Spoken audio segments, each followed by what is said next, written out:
Iglesia Bautista Misionera de Don Torcuato le invita a escuchar el siguiente mensaje que edificará su fe.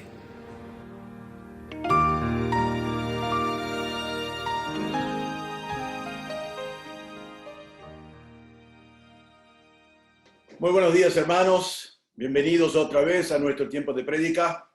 Qué gusto que fue poder reunirnos con algunos el domingo pasado.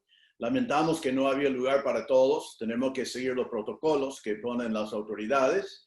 Pero fue un gusto estar con 50 el domingo pasado. Y bueno, si Dios quiere, hoy va a haber reuniones para 75.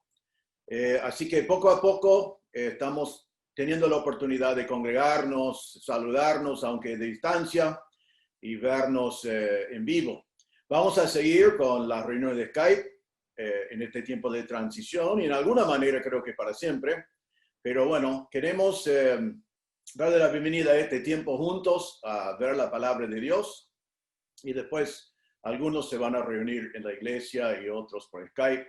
Pero es lindo ver que estamos teniendo progreso con esas cosas y esperamos muy pronto también celebrar juntos la Cena del Señor. Ahora vamos a abrir nuestras Biblias hoy otra vez a 1 Corintios y estamos en capítulo 3. La semana pasada Pablo nos fue hablando de 3 clases de hombres y terminamos hablando de algo que es chocante y que no debe ser normal, que se llama el creyente carnal. Y pensar en un creyente carnal, eso llevaba a Pablo a hablar del ministerio de él y Apolos y Cefas y el ministerio de la iglesia y cómo fue evaluado su ministerio por los creyentes carnales. ¿Cómo evalúa un creyente carnal el ministerio de la iglesia? Podemos contar con su evaluación, tiene validez su evaluación, es una evaluación espiritual, los valores que utiliza serían de Dios. Tenía un problema grave en Corinto, y la verdad es que el problema que tenía Corinto en la iglesia en cuanto a su evaluación del ministerio es un problema muy grande que existe también hoy en día. Para el hombre carnal, el ministerio gira alrededor de él. Quiere que el ministerio de la iglesia sea enfocado en él mismo. Hoy en día tenemos un nombre para eso, es un ministerio hombre-céntrico. El ministerio hombre-céntrico es egoísta, todo gira alrededor de mí, es mi líder favorito, mi predicador favorito, mi música favorita, mi grupito elite, mi posición en la congregación. Y ese enfoque en el hombre y en el yo, en mí, produce, como vemos en Corinto, rivalidades, contiendas, celos, porque todos tienen la misma actitud, todos quieren que todo gire alrededor de él, y es imposible que sea así. Entonces Pablo dice, hay celos, hay contiendas, hay rivalidades. Y realmente esa actitud de tener un ministerio hombre-céntrico vino de la cultura de aquel entonces. Recuerden que Pablo termina en el versículo 4 de capítulo 3 diciendo, no sois carnales. ¿Y por qué define que son carnales? Porque dice, ustedes dicen, yo ciertamente soy de Pablo, el otro yo soy de Apolos, no sois carnales. Entonces, el ministerio hombre-céntrico termina como Corinto. Y entonces la lección que vamos a estar mirando para nosotros hoy es que no queremos ser ni hoy ni nunca una iglesia que es con una adoración o un ministerio hombre-céntrico. Ahora, el hombre espiritual quiere un ministerio que es Dios-céntrico, que todo gira alrededor de Dios, que la adoración es lo que agrada a Dios, que el servicio que hacemos es servicio a Dios, hecho siempre para la gloria de Dios. Los contrastes que vamos a ver hoy en el texto es que en un ministerio hombre-céntrico hay división, en un ministerio Dios-céntrico hay unidad. En un ministerio hombre-céntrico hay rivalidades, en el ministerio Dios-céntrico hay colaboración. En un ministerio hombre-céntrico hay egoísmo, en un ministerio Dios-céntrico hay humildad.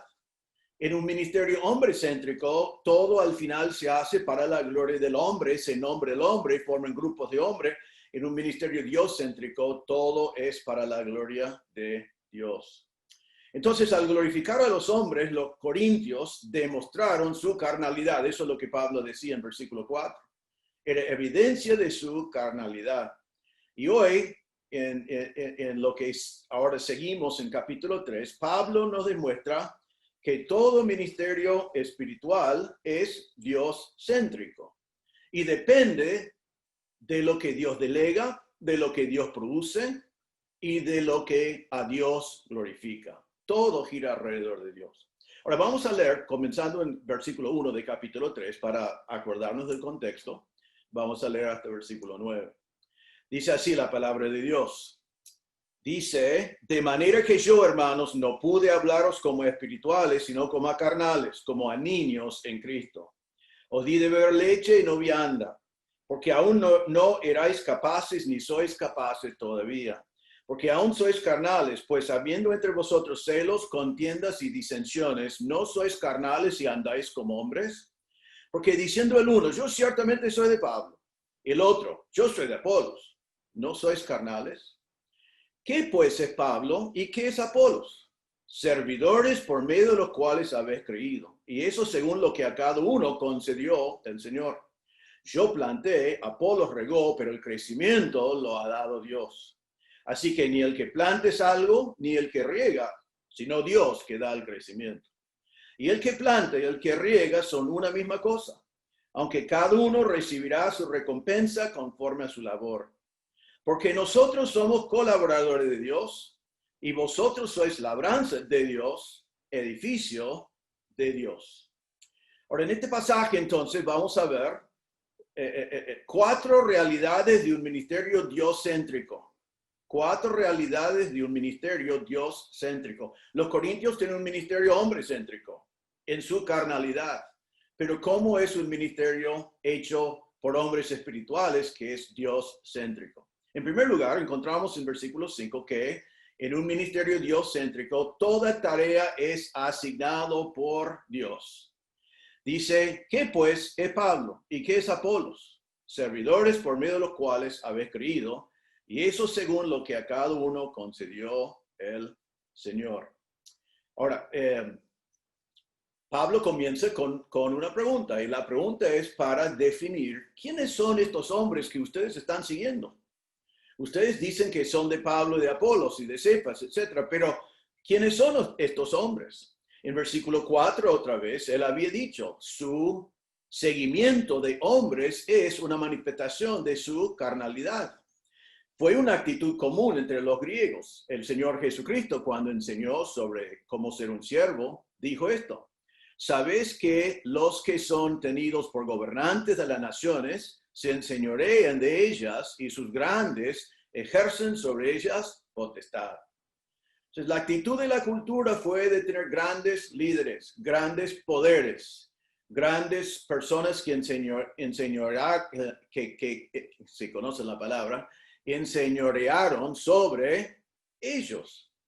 Y él dice, eso es lo que hacen los griegos, pero dice en versículo 4, es carnalidad. Eso es la actitud en el mundo, es la actitud de su cultura, pero no es la actitud dentro de la iglesia. Ahora observen entonces en versículo 5, que nosotros pensaríamos que diría así, ¿quién pues es Pablo y quién es Apolos? Pero noten que no dice eso, dice ¿qué es Pablo y qué es Apolos? Él no está preguntando quiénes son estos hombres, si me gusta fulano, si tiene linda personalidad.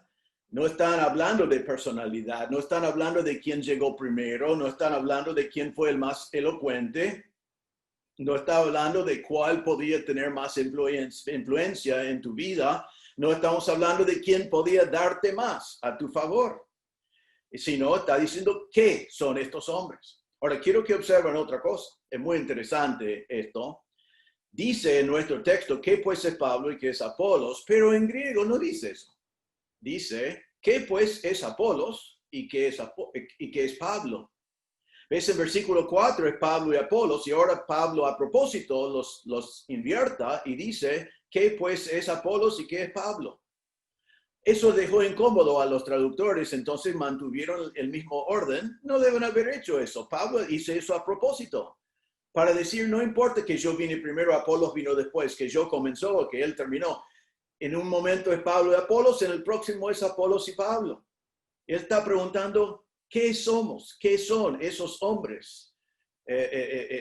Y quiere marcar que no estamos hablando de algún tipo de competencia de personalidades entre ellos dos. Cada uno tenía su rol y ese rol tenían que hacer en humildad. Ahora, ¿qué es la respuesta entonces? Versículo 5. ¿Qué pues es Pablo y qué es Apolos? Y esto es clave para nuestro entendimiento de Corinto y el mensaje de Pablo, y también es importante para vos y yo y nuestra participación en la iglesia. Dice, servidores, por medio de los cuales habéis creído. Servidores, fueron servidores. Ahora, la palabra es, escuchen bien, es una palabra en griego que conocemos. La palabra en griego es diáconos. Diáconos. No está hablando de que fueron diáconos, el oficio de diácono era la palabra griega para servidor. La palabra significa servicio, siervo. Es importante entender que la palabra diáconos aquí significa uno que trabaja para un superior, un asistente de otro. Era considerado esta palabra una palabra para un obrero de bajo nivel, de un servicio de categoría baja. Él va a decir, que Pablo va a decir, ilustrar con ilustraciones del mundo de agricultura. Pablo va a decir, yo planté, yo soy un sembrador, Apolos regaba. Eran como jardineros, trabajaban en la agricultura. Eso no fue un trabajo muy respetado por los griegos. Nadie quería trabajar en los campos, nadie quería trabajar en agricultura. Era menospreciado por los griegos. Era para la gente de nivel bajo social, según ellos. Eran trabajos que nadie quería. Entonces, Pablo, a propósito, elige ilustraciones y una palabra servidor acá para marcar bien claro que ustedes quieren seguir a Pablo y quieren seguir a Apolos. Presten atención. Somos servidores. Somos obreros considerados de baja categoría. Trabajamos en la agricultura. No somos señores. No somos amos. No somos nosotros los superiores. No fuimos a Corinto para liderar un grupo. No fuimos a Corinto para ser personas que ustedes buscaran. No fuimos allí para que ustedes nos elevan.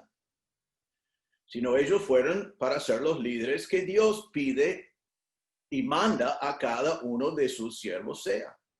Ya leímos de Marcos 10:42, déjame leerlo de vuelta y seguir con lo que Jesús dice. Mas Jesús llamándolos les dijo, ¿sabéis que los que son tenidos por gobernantes de las naciones se enseñorean de ellas y sus grandes ejercen sobre ellas potestad? Eso es la cultura. Pero Jesús dice, pero no será así entre vosotros, sino el que quiera hacerse grande entre vosotros será vuestro, ¿qué? Servidor. Y el que de vosotros quiere ser el primero será siervo de todos. Porque el Hijo del Hombre no vino para ser servido, sino para servir, diáconon, y para dar su vida en rescate por muchos. Entonces, la cultura decía en aquel entonces y dice nosotros que hay que ser grande, hay que enseñorear, hay que ser el Señor, hay que mandar, hay que ser el superior, hay que tener gente abajo de ti. Pablo dice, ¿ustedes quieren seguir a nosotros? Somos diáconos, siervos en la agricultura, siervos en lo que es considerado lo más básico. Entonces, pero le da más definición todavía aquí en este versículo. Dice, somos servidores por medio de los cuales habéis creído.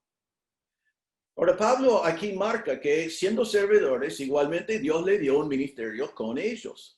Pero la idea de su ministerio, y quiero que observen la palabra por medio de, servidores por medio de los cuales habéis creído. Ustedes creyeron por medio de nosotros y nuestro servicio.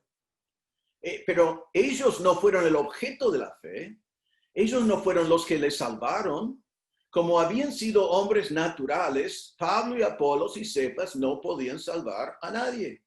Recuerden que Pablo había dicho, ¿fue crucificado Pablo por vosotros? ¿Fue crucificado Pablo por vosotros? No. Pablo no pudo morir por los pecados del hombre, Pablo no pudo resucitarse, Pablo no pudo salvarlos, Pablo no pudo regenerarlos, Pablo no podía darles vida. Fueron hombres naturales. Él dice, ustedes han creído por medio de nosotros. Somos la agencia. El Señor nos utilizó en sus manos. Ellos estaban trabajando para el Señor como instrumentos en las manos del Señor. Ellos no cultivaron en su ministerio la alabanza de los hombres, no buscaron que los hombres les alabaran. Ellos predicaron a Cristo. Ellos habían creído no en Pablo, habían creído no en Apolos, habían creído en Cristo. Porque recuerden que su ministerio fue Cristo y Cristo crucificado. Pablo va a decir a los corintios en 2 Corintios 4:7, pero tenemos este tesoro en vasos de barro, para que la excelencia del poder sea de Dios y no de nosotros. Somos vasos de barro, el tesoro es el evangelio, eso es lo que está diciendo aquí. Creyeron en Cristo por medio de sus diáconos, por medio de sus servidores. Entonces, Pablo, ¿qué está diciendo? Nosotros no somos líderes de grupos, nosotros somos instrumentos, medios que Dios ha utilizado para que ustedes fueron salvos. Pero termina el versículo 5 con lo que es nuestro la primera realidad que vemos de una iglesia dios-céntrico, y eso es que cada uno es asignado por Dios, porque ahora dice que es un ministerio de servidor por medio del cual ellos habían creído, es según lo que a cada uno concedió el Señor. Ahora, la palabra concedió allí significa dar, delegar, designar. Creo que la mejor traducción sería asignar. Está diciendo que el ministerio que tuve yo, Pablo, el ministerio que tenía Apolos, el ministerio que tenía cualquier otra persona, es según lo que Dios asignó. Es delegado por Dios. No es por casualidad que yo planté, Dios me puse allí. No es por casualidad que Apolos regó, Dios lo puso allí. Cada uno fue puesto por Dios. Él va a decir a los corintios cuando llegamos a 1 Corintios 12:18, dice, más ahora Dios ha colocado los miembros, cada uno de ellos en el cuerpo, como Él quiso. Entonces está diciendo, no pongan competencia entre Apolos y Pablo, nosotros somos puestos por Dios en los lugares donde estamos sirviendo. Dios nos ha asignado el lugar. No estamos en competencia, estamos trabajando para el Señor. Y mire que dice, según lo que a cada uno concedió, fue asignado. ¿Por quién? Por el Señor. Ahora, el Señor aquí al final del versículo pega muy bien en contraste al servidor. Si va a haber un servidor, tiene que ser un Señor. Y si había un Señor, tiene que ser un servidor. El Pablo está diciendo, el que me puso en este lugar es el Señor, el Curios, el amo, el Señor, el superior, el que manda. Y nosotros somos siervos del Señor. Nuestro servicio es para el Señor. Y dice que el Señor puso a cada servidor en el ministerio y puso a cada uno como Él quiso.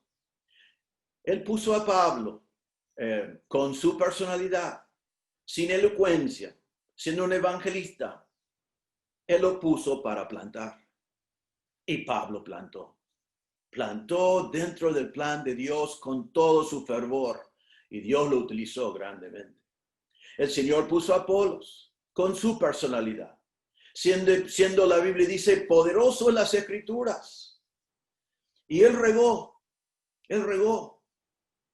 Dentro del plan de Dios, él tomó el fruto que había plantado Pablo, que Dios dio el crecimiento. Él regó. Y él regó con todo. Dentro del plan que Dios tenía. Todo era designado por Dios o asignado por Dios. Porque este ministerio de Pablo y Apolos fue dioscéntrico.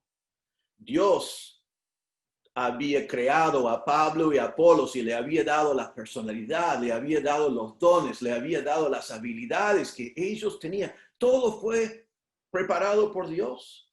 Es Dios que les dio dones, es Dios que les delegó este trabajo. Y ahora Pablo está diciendo, ¿Qué es Pablo? ¿Qué es Apolos? No los eleves como si fuéramos líderes que deben seguir en sí. No predicamos de Apolos y a Pablo, sino somos siervos humildes bajo nuestro Señor, el Señor Jesucristo, cada uno haciendo el ministerio por lo cual Dios nos creó. Ahora debemos parar acá porque nosotros queremos tener una iglesia que es siempre Dios-céntrico. Déjame aplicar primero a los jóvenes que pueden estar mirando, que están pensando en un ministerio futuro, especialmente si estás dispuesto a servir al Señor como pastor o misionero. Quiero decirles que Dios no está buscando ni el mundo necesita pastores amos, pastores que quieren enseñorear. Sí, ustedes saben, me cuesta esa palabra. Dios no necesita pastores así, no necesita líderes así.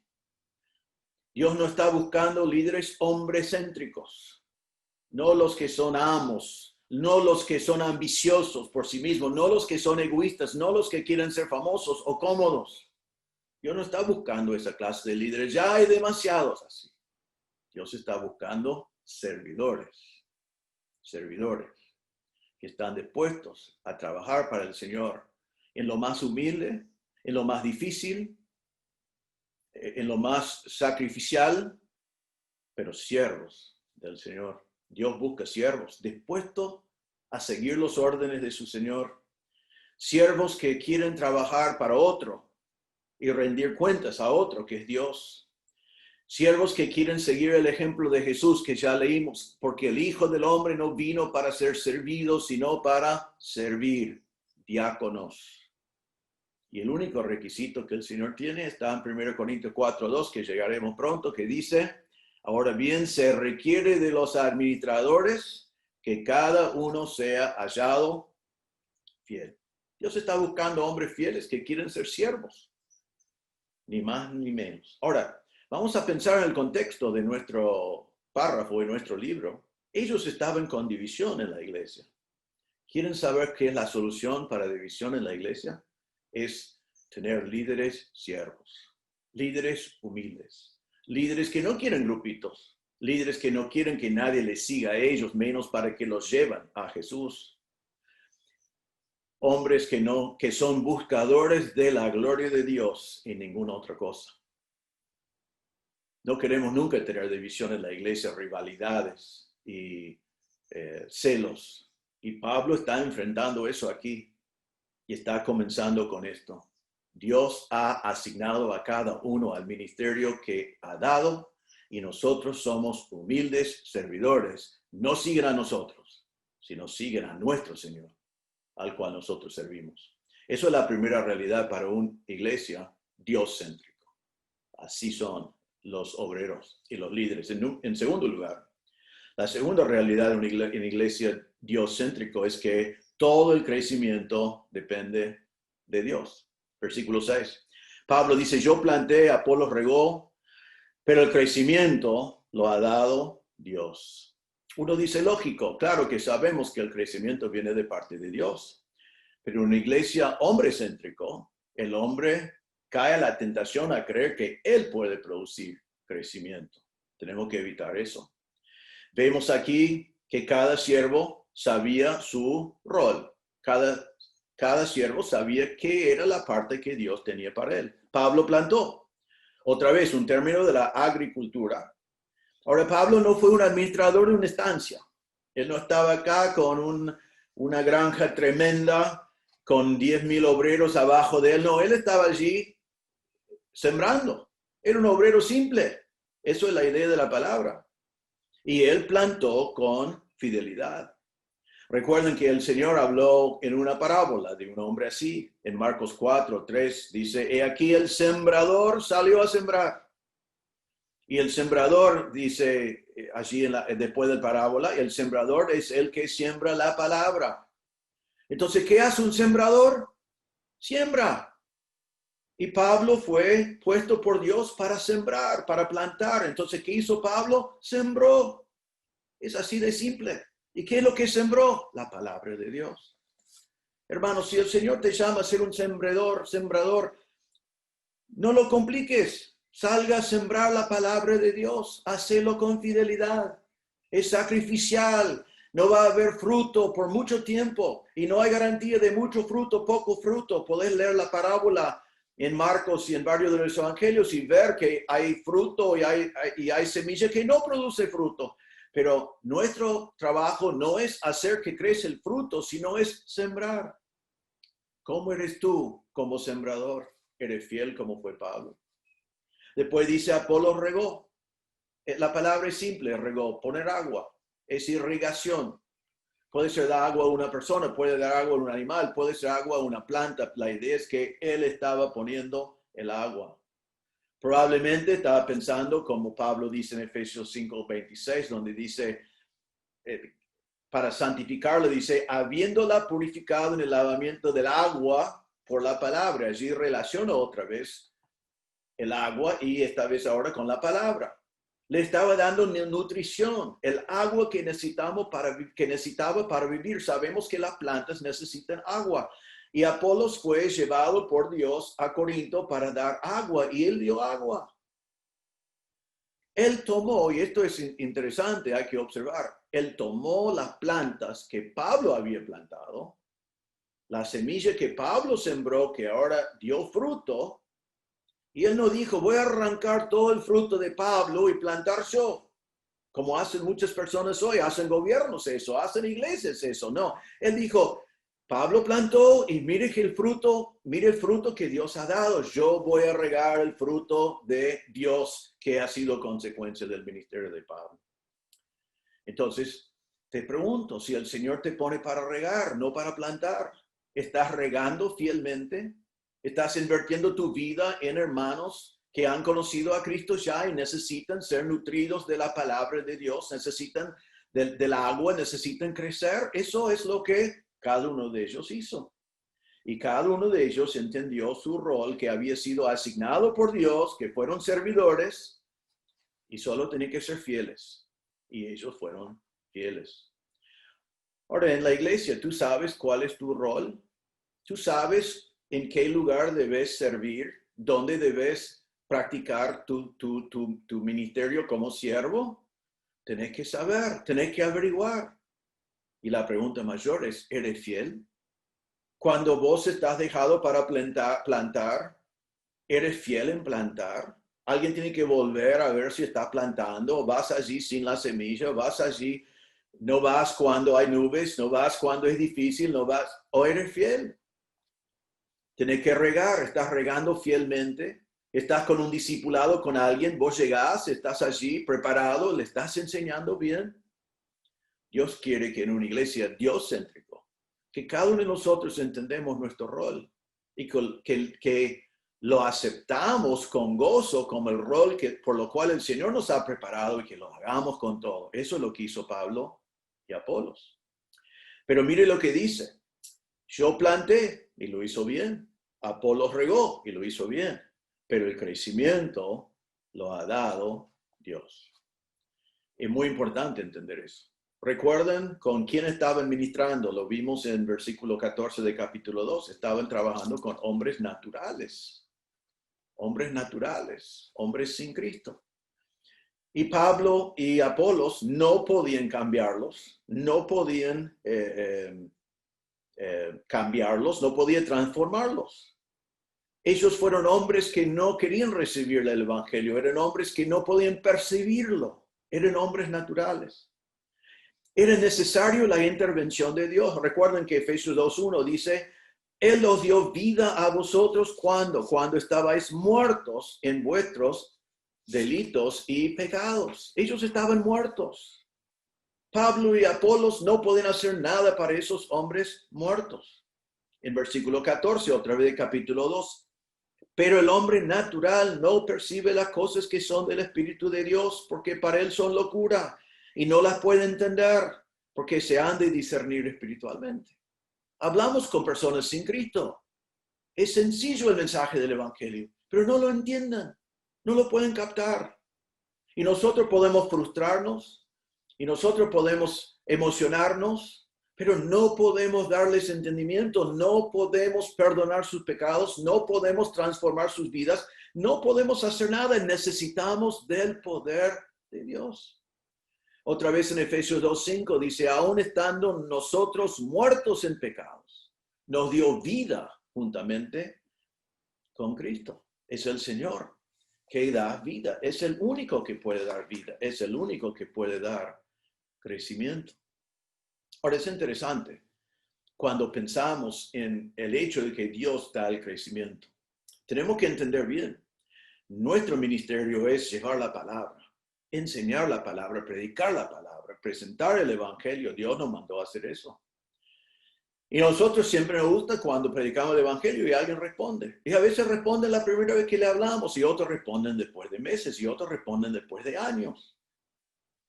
Pero es Dios que tiene que hacer la obra.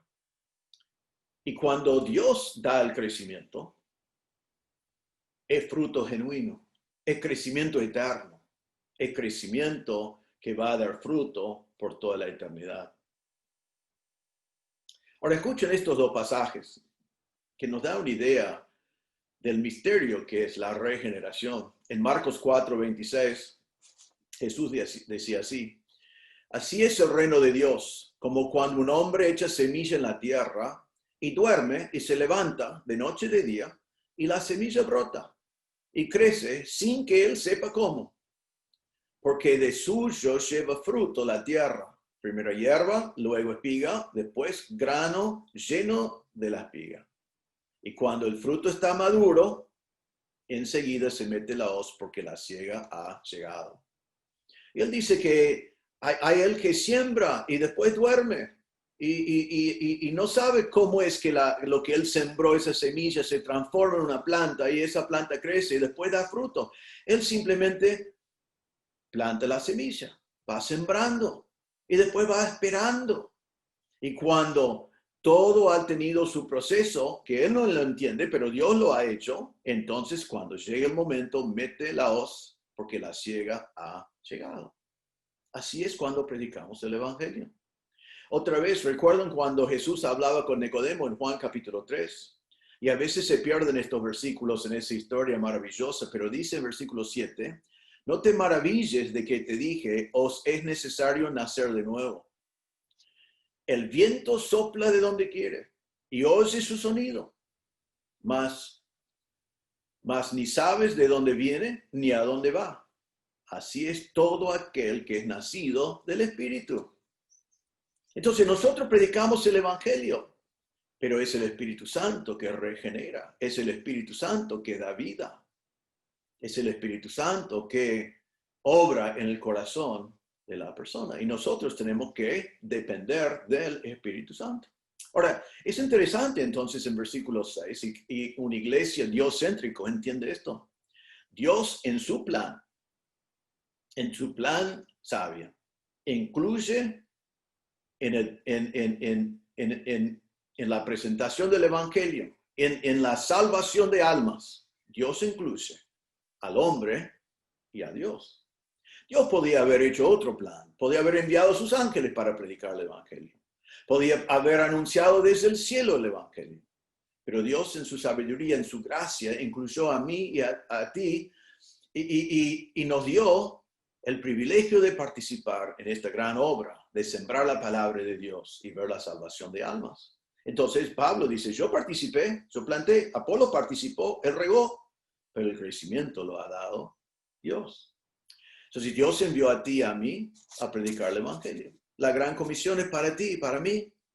Mateo 28, id y haced discípulos a todas las naciones. Id y haced discípulos.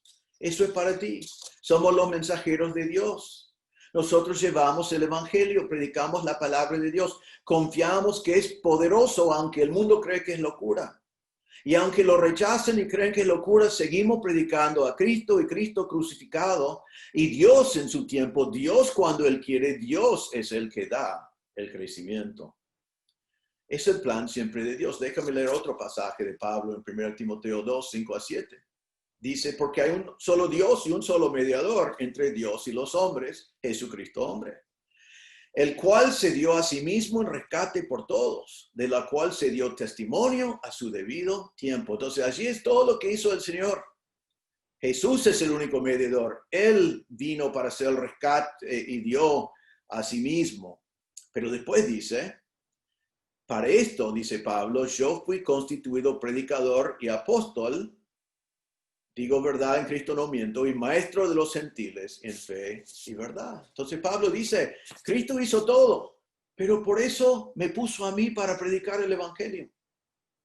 Y hermanos, tenemos el privilegio de participar en este gran proceso. El Señor hizo todo, proveyó todo, nos dio un mensaje poderoso. Vos y yo tenemos que sembrar. Cuando alguien se convierte, tenemos que regar. Tenemos que hacer no solamente convertidos, sino discípulos. Y es un mandato hacer discípulos, aunque vos y yo no podemos hacer discípulos. Es nuestro mandato hacer nuestra parte. ¿Qué es nuestra parte? Plantar, sembrar y regar. Y es la parte de Dios, transformar vidas. Y Dios es fiel. Él transforma vidas. Y cada vez que alguien se convierta, es como el viento, que no lo vimos, no sabemos de dónde vino, no sabemos cómo, pero solamente vemos la evidencia. Es como la semilla que fue plantada. Lo plantamos, pero no podemos producir fruto. Y de pronto hay fruto. Es porque es Dios que cambia vidas. Dios es fiel. La pregunta para nosotros, queriendo ser una iglesia diocéntrico, es si tú eres fiel en plantar, sembrar y regar.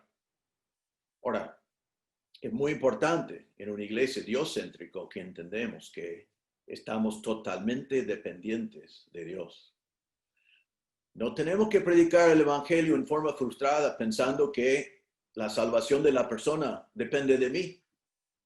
Que yo tengo que insistir y insistir y insistir cuando el Espíritu Santo no está obrando en el corazón de esa persona. Tenemos que insistir en predicar el evangelio, pero no insistir en producir una profesión falsa cuando no es el Espíritu Santo que ha regenerado a esa persona. Por eso siempre hablamos del hecho de que no estamos predicando buscando profesiones, sino estamos predicando pidiendo a Dios conversiones, vidas transformadas. Y eso es lo que Dios quiere. Ahora, quiero dar una advertencia antes de pasar a la tercera realidad de una iglesia diocéntrico. Una advertencia. Es posible que hombres carnales puedan tener ministerios crecientes sin Dios. Realmente sería mejor si no fuera así, pero es un peligro. Que muchos ministerios hoy dejan a Dios afuera, dejan afuera la palabra de Dios, utilizan personalidad, utilizan manipulación, utilizan un montón de promesas que no están en la Biblia y aparentemente experimentan crecimiento. El crecimiento numérico, crecimiento de seguidores. Pero quiero decirles que es exactamente el contrario de lo que Pablo está diciendo acá. Él dice, no queremos que sigan a nosotros los hombres, porque el crecimiento no depende de nosotros, depende de Dios, depende del Espíritu Santo. Hermanos, tengamos cuidado como iglesia hoy y para siempre, de no ser engañados por crecimiento aparente. El crecimiento tiene que ser producido por Dios.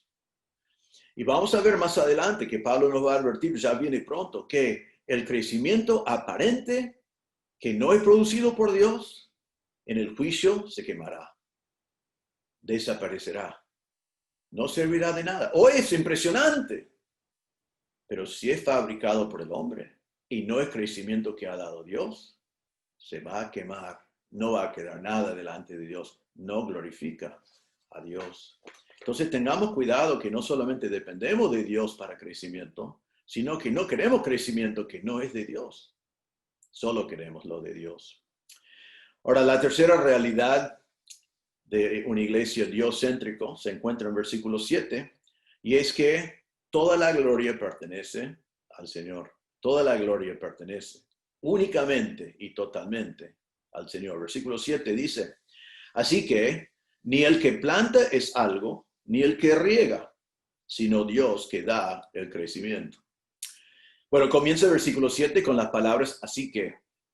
Eso significa que le voy a dar el resultado de lo que recién dije. Como Dios es el único que da crecimiento, el hombre no puede. Así que quiero decirles mi conclusión sobre eso. Y él realmente hay dos preguntas aquí en versículo 7. Uno es contestado, uno es implícito y el otro es explícito. Versículo 5, recuerden que él había dicho, ¿qué pues es Pablo y qué es Apolos? Ahora va a contestar la pregunta, versículo 7. Así que ni el que planta es algo, ni el que riega es algo. Entonces lo que está diciendo a la pregunta, ¿qué pues es Pablo y qué es Apolos? Nada, no es nada, no son nada. No son nada. Porque no pueden salvar, no pueden dar vida, no pueden regenerar, no pueden transformar, no pueden perdonar. No pueden hacer más nada que cualquier otro hombre. Entonces, nosotros, si bien Dios quiere que seamos siervos fieles y Dios nos utiliza para su gloria, pero realmente Pablo dice, el que planta no es algo, el que riega no es algo. Y eso para decir qué, para contestar otra pregunta, ¿qué es algo? ¿Quién es el poder aquí? ¿Qué es? ¿Y qué dice acá? Sino Dios es algo. Es el único algo, porque es Él que da el crecimiento. Solo Dios es digno de gloria. Isaías 42:8, yo Jehová, este es mi nombre, y a otro no daré mi gloria ni mi alabanza a esculturas. ¿Saben que en iglesias hombres céntricos, toda la gloria va a los hombres? Los hombres que diseñaron este plan, los hombres que se ponen a sí mismos como el eje alrededor del cual todo gira. Los hombres que quieren ser famosos, que quieren ser conocidos, que quieren grandes multitudes, que quieren riquezas, quieren distintas cosas en distintos lugares, pero nunca es el hombre que es algo, sino es Dios. Entonces, si hay grupitos en una iglesia, ¿cómo solucionamos eso? Fijamos los ojos en Cristo. Damos toda la gloria a Dios. Pablo no quería gloria, Apolos no quería gloria, Pedro no quería gloria, toda la gloria a Dios. Entonces, la tercera realidad de una iglesia Dios-céntrico es que toda la gloria es para Dios. Hemos tratado de hacer eso una refrán en nuestra iglesia. Que todo lo que hacemos, la primera cosa que nos preguntamos y nuestro primer enfoque es si esto va a glorificar a Dios.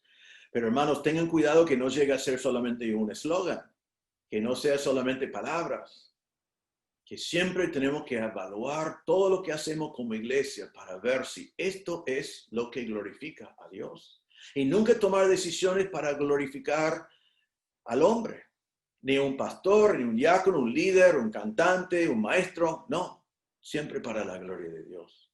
Eso tiene que ser primordial sobre todas las otras cosas. Que seamos servidores de Dios buscando su gloria. Ahora, la cuarta realidad y el último se encuentra en versículos 8 y 9. Y eso es que en una iglesia dios-céntrico, todo gira alrededor de Dios. Todo gira alrededor de Dios y no de los hombres. Versículos 8 y 9 dice, el que planta y el que riega son una misma cosa, aunque cada uno recibirá su recompensa conforme a su labor. Porque nosotros somos colaboradores de Dios y vosotros sois labranza de Dios, edificio de Dios. Ahora, antes de ver bien estos dos versículos, quiero que observen en versículo 9 que hay una frase que se ve 3 veces. Y es muy importante, porque Pablo lo repite 3 veces. Mírenlo en versículo 9. Colaboradores que de Dios. Labranza de Dios. Edificio de Dios. Todo es de Dios. No es labranza de Pablo, no es edificio de Apolos, no es colaboradores de Pedro, es que los colaboradores son de Dios, los obreros son de Dios, el resultado es de Dios, la labranza es de Dios, el edificio es de Dios. Todo es de Dios. Mi identidad no es a qué hombre sigo, no es quién es mi pastor, no es de qué iglesia pertenezco en sí, de pastor fulano. Mi identidad depende de mi relación con el Señor. Mi servicio para Dios, mi servicio a favor de la obra de Dios. Lo que ha pasado en mi vida de parte de Dios. Entonces, en estos dos versículos vemos que todo gira alrededor de Dios. Ahora miramos entonces en versículo 8 que vemos que los obreros son una sola cosa. Dice Pablo, el que planta, el que riega son una misma cosa. En griego la palabra es que son uno. simplemente uno. ¿Saben que cuando estaban discutiendo estos grupos, la gente formaba grupos, pero Pablo y Apolos no estaban peleando, ellos no estaban con rivalidad, ellos no tenían problema entre ellos, sino ellos fueron uno. Sus ministerios se complementaban.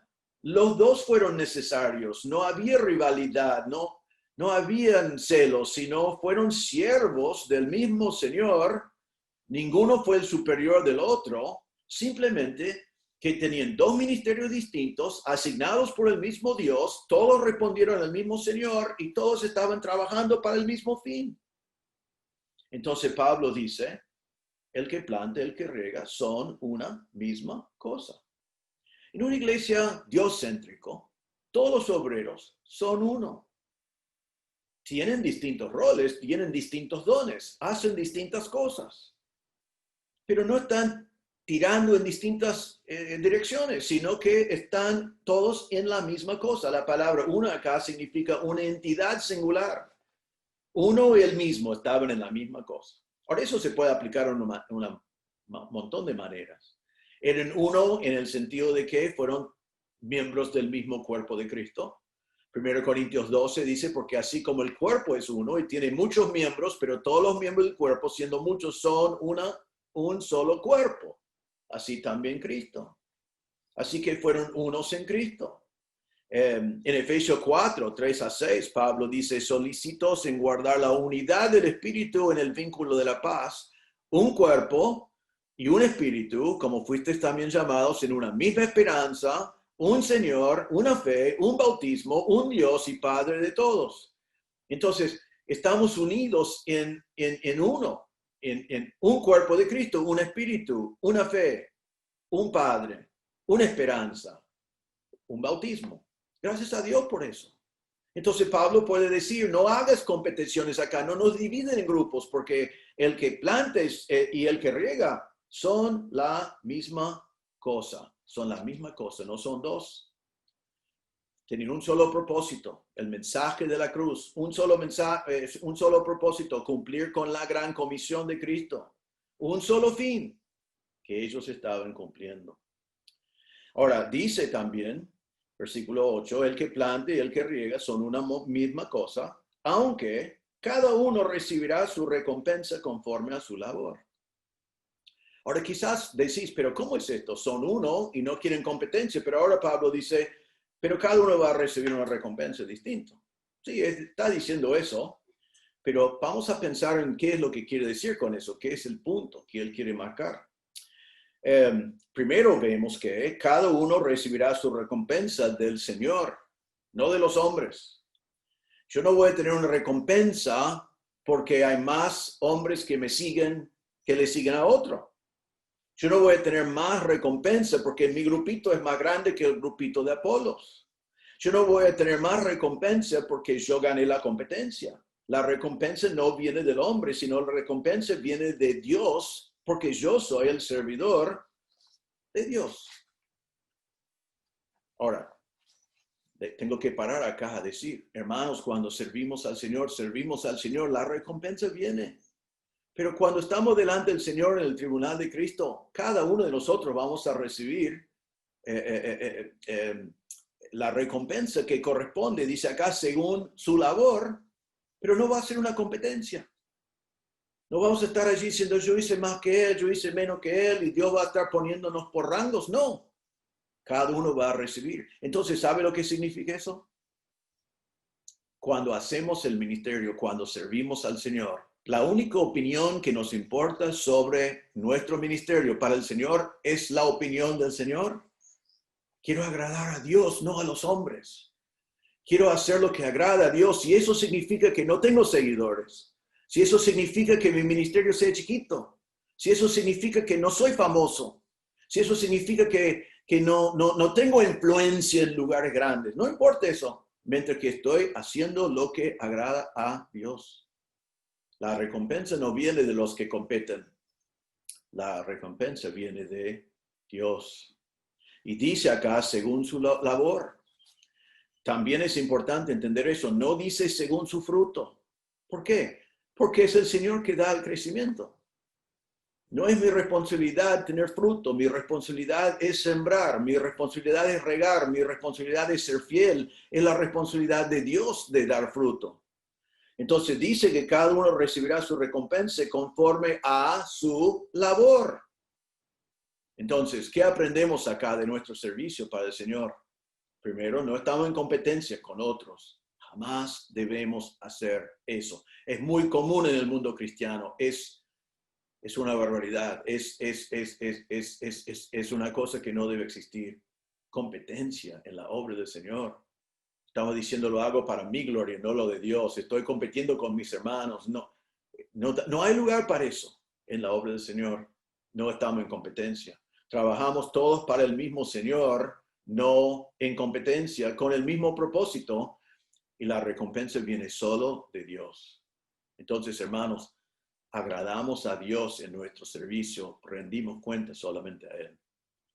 Entonces, vemos que ellos eran una misma cosa, cada uno recibirá su recompensa. Ahora el versículo 9 dice, porque nosotros somos colaboradores de Dios, colaboradores de Dios. No, aquí no dice que están colaboradores los unos con los otros, aunque es verdad que fueron. Pablo quería enfatizar otra cosa, colaboradores de Dios. La palabra en griego es sinergas. Nosotros sacamos la palabra sinergia, que significa trabajar en conjunto, obreros juntos, pero en este caso es trabajamos juntos con Dios, trabajando en conjunto con Dios, trabajando en los campos de Dios, trabajando en conjunto con el Señor en la salvación. Nosotros sembramos, nosotros regamos, Dios da el crecimiento. Qué hermoso es que el Señor decidió dejar a nosotros ser sus colaboradores, trabajando en conjunto con el Señor para la salvación de los perdidos. Pero el resultado viene de Dios. Y aquí encontramos resultados, y vosotros sois labranza de Dios, edificio de Dios. La palabra labranza significa realmente campo. Está diciendo, vosotros sois el campo fértil de Dios. Es su campo, eres su fruto. Ahora después dice, edificio de Dios, y cambia la metáfora a un edificio, que en vez de hablar de agricultura, habla de construcción. Pero quiero que observen que lo importante aquí no es tanto en versículo 9 si estamos hablando de labranza, un campo fértil, un edificio que después es utilizado como una ilustración de la iglesia, sino lo importante es que cualquier metáfora que uno quiere usar pertenece a Dios. Es el campo de Dios, es el edificio de Dios. Somos de Dios. Así que, hermanos, si nosotros estamos sirviendo al Señor, somos colaboradores de Dios. Como somos también el resultado de la obra de Dios, somos el campo fértil de Dios.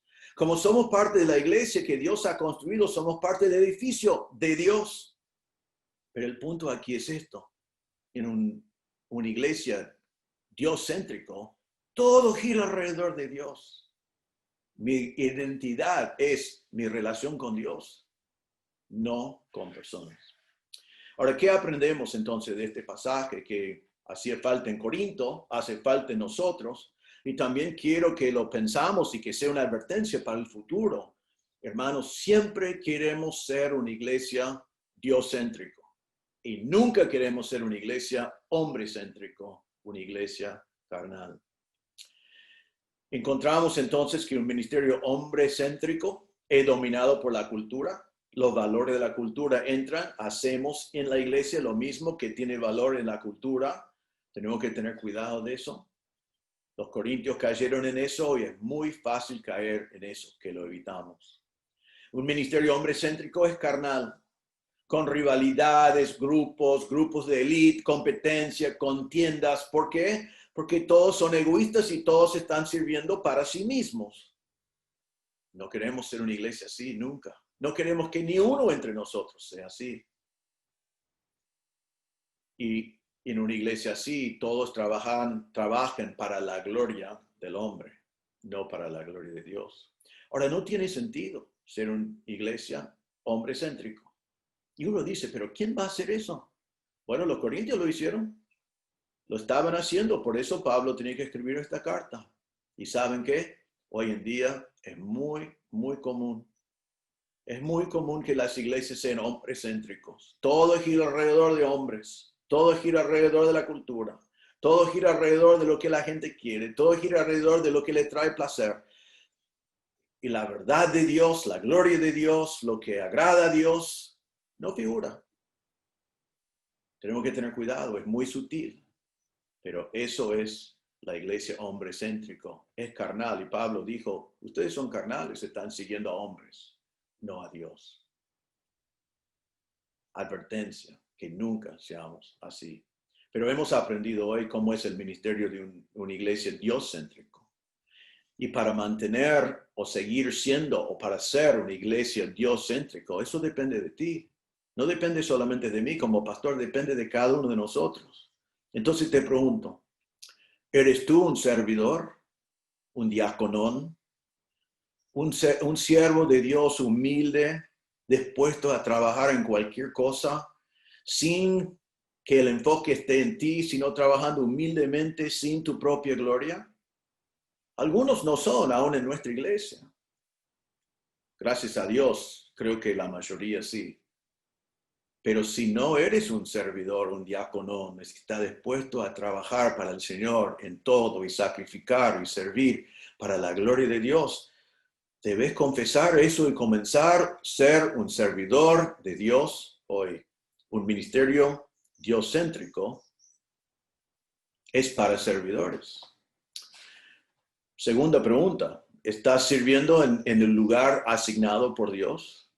¿Entendés quién eres? ¿Entendés cómo es tu personalidad? ¿Entendés cuáles son tus dones? ¿Entendés cuáles son tus habilidades? ¿Sabes dónde debes estar trabajando? ¿Sabes dónde Dios te colocó en el cuerpo? Si no sabes, tenés que averiguar, tenés que entenderlo.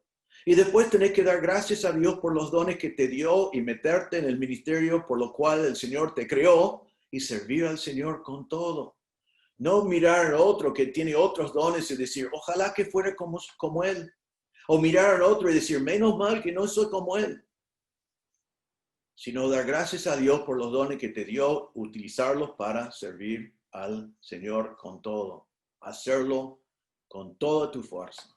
Porque Dios te preparó para ciertos ministerios que otros no pueden hacer.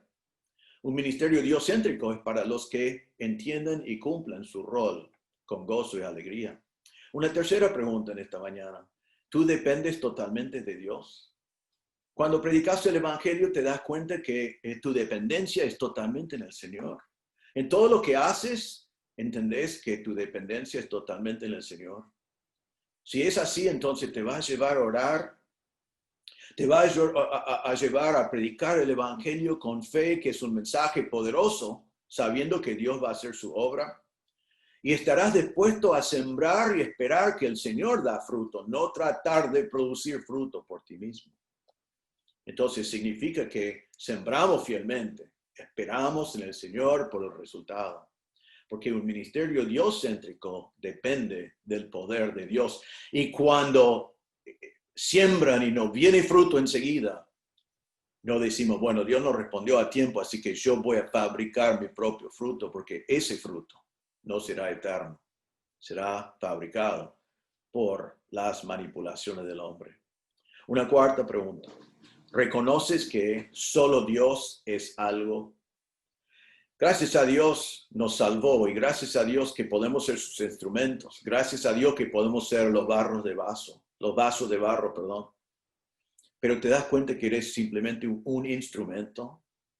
El poder es de Dios, la gloria es de Dios. Dios simplemente quiere utilizarnos como instrumentos puros, instrumentos que Dios utiliza para que la gente cree en nuestro Salvador, instrumentos para la gloria de Dios.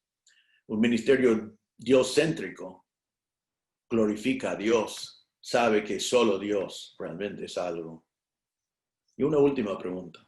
¿Eres colaborador de Dios? ¿Estás en sinergia con el Señor? ¿Estás trabajando en conjunto con Él?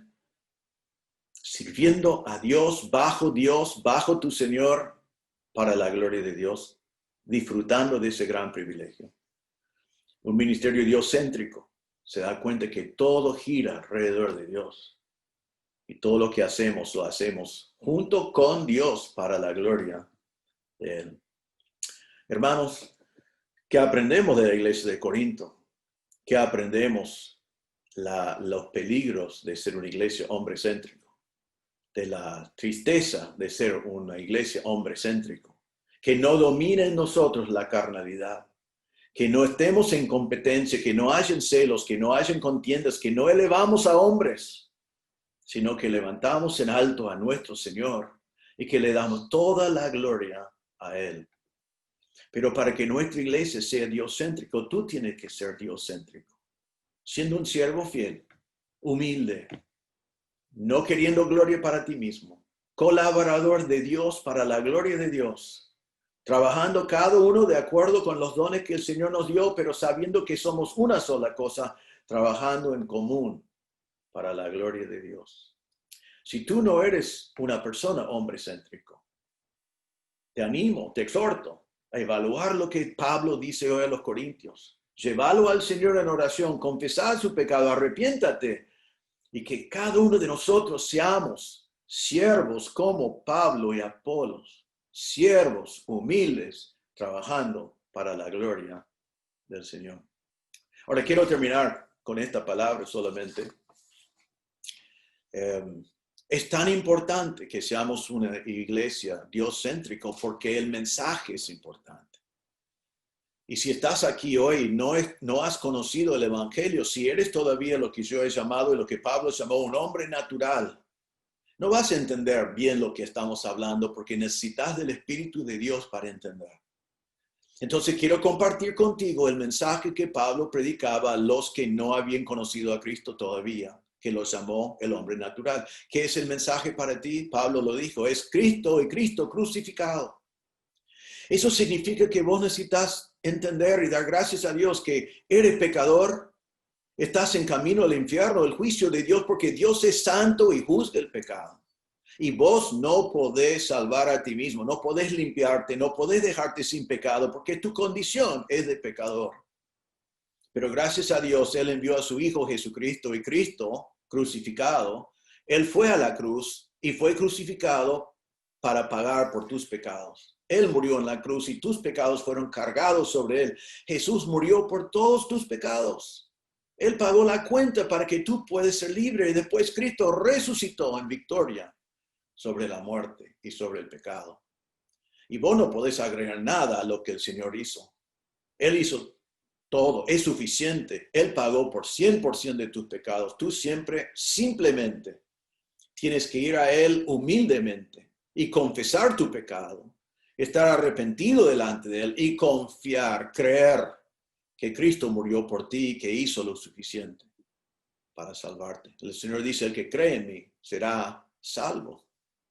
Así que si estás aquí hoy y no conoces a Cristo como Salvador, te animo, te exhorto a responder al mensaje simple del Evangelio. Cristo y Cristo crucificado. Él fue crucificado por ti. Él pagó la cuenta por tus pecados. Ahora la pregunta para ti en este día es, si preferís morir eternamente por tus propios pecados, pasar un infierno eternal de que Jesús nos dice que es verdadero, o si querés confiar en la obra de Cristo en la cruz. Dios proveyó tu salvación. Simplemente tienes que confiar en Él. ¿Por qué no lo hagas hoy? ¿Por qué esperar cuando la salvación ha sido provisto y podés tenerlo ahora mismo? Simplemente por poner tu fe en el Señor Jesucristo. Oremos. Señor, te damos gracias por tu palabra y te damos gracias, Señor, que tú nos permites ser colaboradores contigo, que tú nos permites ser tus siervos, que tú nos permites trabajar en tu cosecha. Señor, ayúdanos a considerarnos siervos, a humillarnos delante de ti para ser siervos en lo más básico, en lo más sacrificial, en los trabajos que quizás nadie quiere. Ayúdanos, Señor, a ofrecernos delante de ti como simples siervos, listos para trabajar. Ayúdanos, Señor, a trabajar en el lugar donde tú nos has asignado, el lugar donde nos has puesto. Ayúdanos, Señor, a trabajar con nuestros colaboradores, todos trabajando en una misma cosa.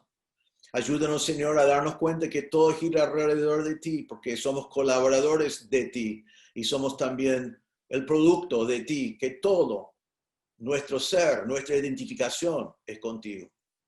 Pedimos, Señor, que seamos siervos humildes, siervos dispuestos, siervos asombrados que nos permites trabajar en tu cosecha.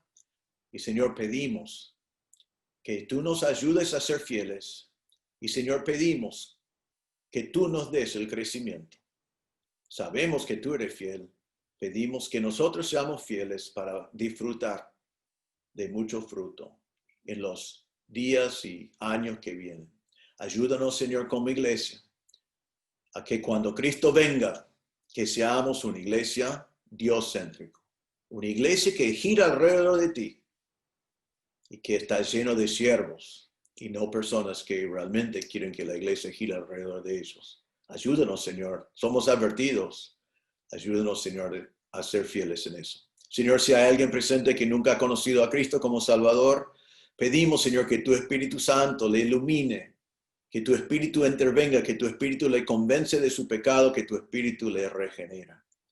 Pedimos, Señor, que tú das crecimiento hoy en día entre nosotros.